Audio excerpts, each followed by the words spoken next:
ঝিনাইদহে শৈলকুপায় সড়কের বাক সরলীকরণ প্রকল্পের অধিগ্রহণকৃত জমি স্থাপনা উচ্ছেদ করা হয়েছে।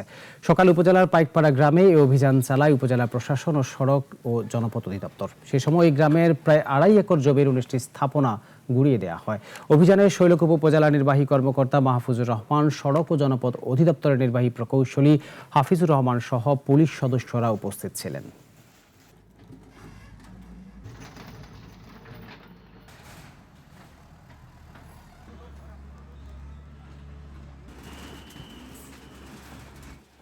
রোডসের যে অধিগ্রহণকৃত জায়গা সেটা স্থাপনাগুলো অপসারণ করা হচ্ছে এবং এখানে 2টা মৌজা ছিল, একটা হলো ডাউটিয়া আর একটা চাকিরগাতি।